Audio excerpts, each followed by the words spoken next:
ఓం గం గణాధిపతయే నమః. ఓం శం ప్రత్యంగిరాయే నమః. ఓం గ్లౌం వారాహ్యే నమః. ఓం హ్రీం సకల సిద్ధ గురుదేవతాభ్యో నమో నమః. శ్రీ శ్రీ శ్రీ వారాహి సమేత అధర్వణ భద్రకాళి ప్రత్యంగిరా పరమేశ్వరి పీఠం కదిరి సున్నపుగుట్ట తాండా దగ్గర వెలిసినటువంటి తుమ్మల రోడ్డుకు వెళ్ళేటువంటి దారిలో అమ్మవారి యొక్క పీఠం ఉంది. Phone number 9490444196.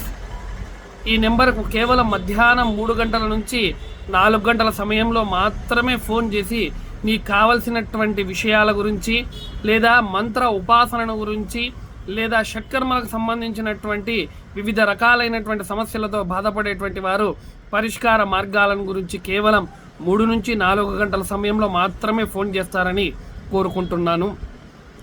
అంతేకాకుండా మనము చాలా అద్భుతముగా ముందులో షట్కర్మంలో మొట్టమొదటైనటువంటి వశీకరణ క్రియల గురించి చాలా నిగూఢమైనటువంటి విషయాలను గురించి చర్చ చేశాం. ఇక ఈరోజు చాలా అద్భుతమైనటువంటి వశీకరణము లాగానే ఉంటూ కానీ వశీకరణం కానటువంటి ఇంకో క్రియ ఏదైనా ఉందా స్వామి అని ఒక వ్యక్తి ఫోన్ చేయడము జరిగింది. ఎందుకంటే వశీకరణం అనేటువంటిది శాశ్వతంగా వ్యక్తి మీద ప్రభావం చూపుతూ ఉంటుంది.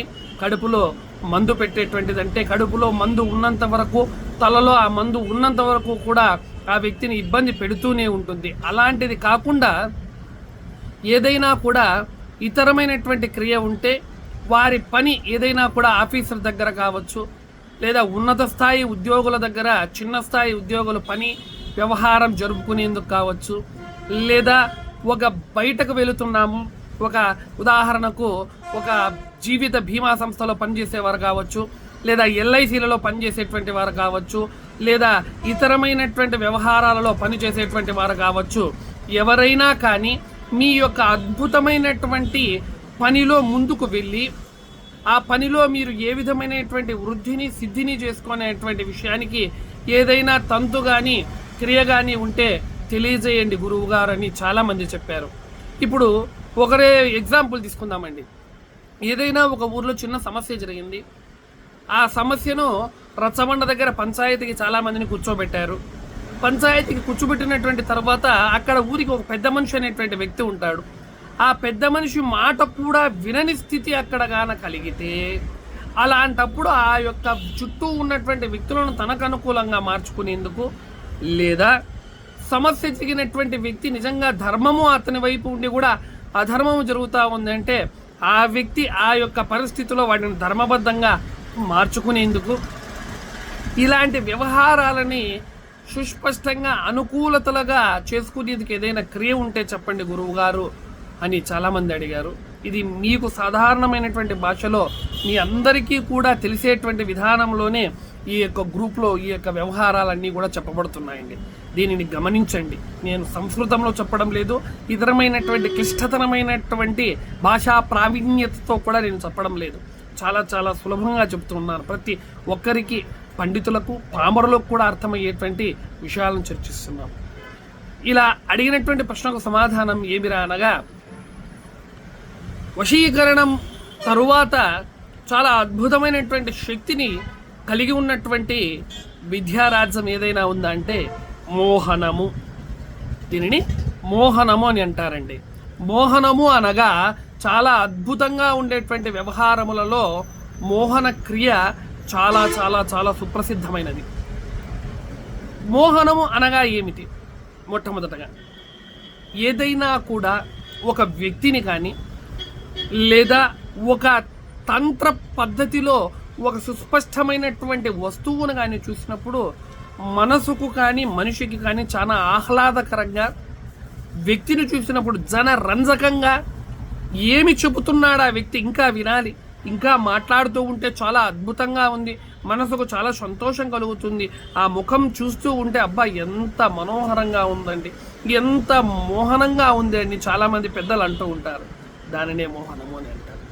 ఇలాంటి మోహనాన్ని మోహన క్రియ ద్వారా చేసేటువంటి పద్ధతి చాలా చాలా చాలా పురాతనం నుంచి జరుగుతూ ఉన్నటువంటి విషయం.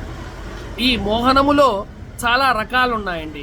మనందరికీ కూడా తెలుసు. సాక్షాత్తు మహానుభావుడైనటువంటి నారాయణుడు కూడా మోహిని వేషమును దాల్చి దేవతలకు రాక్షసులకు జరిగినటువంటి ఆ యొక్క సమస్యను పరిష్కారం కోసము అమృత భాండాగారమును దేవతలకు పంచి మధువును మిగిలినటువంటి వారికి ఇవ్వడం జరుగుతుంది. కనుక అలాంటి మహానుభావుడి ద్వారా వ్యాప్తించబడినటువంటి విద్య మోహిని విద్య, మోహన విద్య, మోహనము, ఇవన్నీ కూడా పదాలన్నీ కూడా ఒకటేనండి. దీనిలో మార్పు ఏమీ లేదు. ఇది ఏ విధంగా ఎలా చేస్తారనేది క్లుప్తంగా చెప్తానండి. పూర్తిగా చెబితే చాలామంది దీన్ని దుర్వినియోగం కూడా చేస్తారు కాబట్టి క్లుప్తంగా చెప్తారు. ఈ మోహనక్రియ అనేటువంటిది పలు రకాలుగా చేయొచ్చండి. కొన్ని రకాలైనటువంటి తైలములను సిద్ధము చేసుకొని చేతిలో తీసుకొని దానిని పలానా మంత్రముతో అభిమంత్రణ చేసి ఇలా రంగరించుకొని వేడి వచ్చినటువంటి తర్వాత ముఖమునకు ఆచ్ఛాదనము చేసుకొని వెళ్ళినటువంటి వ్యక్తి ముందుకు వెళితే ఆ వ్యక్తి ఇతనికి ఏమి చెబితే ఆ మాట విని తన కార్యమును దిగ్విజయంగా చేస్తాడు. ఇది మొట్టమొదటి.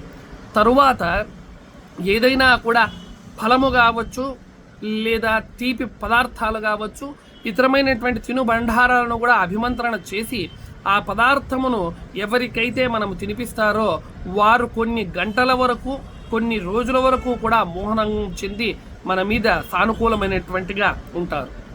ఇది 2. ఇక 3వది, దుమ్మును అభిమంత్రణ చేసి ఏ వ్యక్తి యొక్క తల మీద కానీ, ఏ వ్యక్తి యొక్క శరీరానికి అనగా వస్త్రం మీద కాకుండా శరీరం మీద కానీ అలా ధారణ చేసి వదిలివేస్తే ఆ యొక్క దుమ్ము శక్తి స్నానము చేసేంత వరకు కూడా శరీరానికి ఆపాదించబడి ఉంటుంది. కాబట్టి అంతవరకు కూడా ఆ వ్యక్తి చేసినటువంటి వ్యక్తికి ఎవరైతే ఉంటాడో ఆ వ్యక్తి మీద మోహనము చెంది ఉంటారు. ఇది సుస్పష్టముగా క్లుప్తముగా మోహన క్రియలు ఏ విధంగా ఉంటాయి, ఎలా చేస్తారనేటువంటి వాటిని వివరించడం జరిగింది ప్రారంభంలో. దీని తర్వాత 2వ వీడియో కూడా చెప్పడం జరుగుతుంది. ఈ 2వ వీడియోలో దీని గురించి లోతైనటువంటి విషయాలతో మీ ముందుకు రావడం జరుగుతుంది. అంతవరకు కూడా మీ అందరికీ కూడా మహాతల్లైనటువంటి వారాహి ప్రత్యంగిరి అమ్మవారి యొక్క కరుణా కటాక్ష వీక్షణలు మీ అందరి మీద ఎల్లప్పుడూ కూడా ప్రసరింపజేయాలని మనస్ఫూర్తిగా కోరుతూ ఓం శ్రీ మాత్రే నమః, ఓం శ్రీ గురుభ్యో నమః. హర నమః పార్వతీపతయే హర మహాదేవ శంభో శంకర. సర్వం శ్రీ వారాహి సమేత అధర్వణ భద్రకాళి ప్రత్యంగిరా పరమేశ్వరి తల్లి దేవత చరణారవిందార్పణమస్తు. హరి ఓం తత్సత్.